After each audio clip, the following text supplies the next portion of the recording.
Tahukah kamu apa itu pemanasan global? Pemanasan global adalah kenaikan suhu rata-rata di bumi akibat peningkatan emisi gas rumah kaca yang menyelimuti bumi. Peningkatan suhu ini sebenarnya tidak terlalu besar, hanya 0,71 derajat Celcius dari tahun 2008 sampai 2017. Global warming disebabkan oleh beberapa faktor seperti transportasi. Hasil dari penggunaan transportasi adalah gas-gas yang berbahaya bagi kesehatan seperti karbon monoksida, hidrokarbon, dan partikel lainnya. Industri, pabrik akan menghasilkan gas berbahaya seperti dinitrogen oksida. Peternakan, tidak kita sadari gas buangan sapi mengandung gas metana dan karbon. KFC, AC yang kita gunakan sehari-hari ternyata mengandung klorofluorokarbon. Keempat sumber ini memberikan gas-gas berbahaya yang dapat meningkatkan temperatur bumi. Dampak dari global warming adalah sebagai berikut. Mencairnya es di kutub. Apabila lapisan ozon mulai berlubang, sinar ultraviolet yang berasal dari sinar matahari jatuh ke permukaan bumi. Ketika sinar ultraviolet jatuh pada daerah kutub, maka es yang berada di daerah tersebut akan menghilang. Daratan di kutub yang semula berupa bebatuan es atau pada mulanya berbentuk pulau. Lambat laun akan meleleh sehingga sekian es mencair akan berubah menjadi air laut. Menurunnya produksi pertanian. Ketidakstabilan iklim akan membuat musim sulit diprediksi. Selain itu, kekeringan dan banjir juga menyebabkan banyak tanah yang tidak produktif lagi.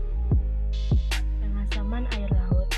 Pengasaman air laut terjadi karena meningkatnya konsentrasi karbon dioksida atmosfer yang terlarut dalam air laut dengan jumlah yang sangat besar. Proses larutannya juga cepat dikarenakan suhu bumi yang meningkat.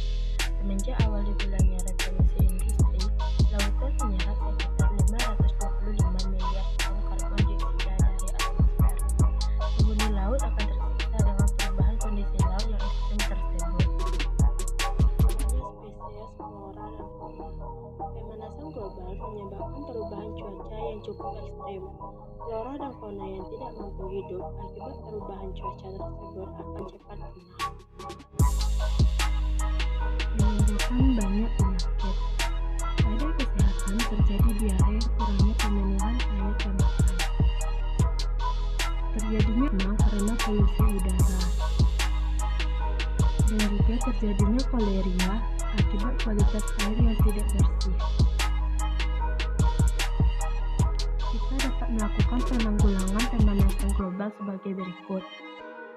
Pencegahan kerusakan hutan. Hutan sangat penting karena merupakan penyumbang oksigen terbesar di bumi. Hutan juga merupakan tempat hidup flora dan fauna serta merupakan paru-paru dunia. Pengelolaan sampah secara tepat. Reduce, reuse, and recycle dalam kehidupan sehari-hari. Reduce atau mengurangi contohnya menghemat pemakaian alat listrik seperti lampu dan komputer. Reuse atau menggunakan kembali. Contohnya menggunakan sapu tangan yang dapat digunakan kembali daripada tisu yang tidak dapat digunakan kembali. Recycle atau mendaur ulang. Contohnya mendaur ulang kertas bekas menjadi kertas pakai. Menggunakan kendaraan ramah lingkungan atau bisa juga dengan jalan kaki, serta membuat ventilasi. Mari kita cintai alam kita ini, karena semua pasti ingin alam yang sejuk dan indah. Mungkin kita tidak dapat mencegahnya, tapi kita bisa memperlambatnya demi anak cucu kita nantinya.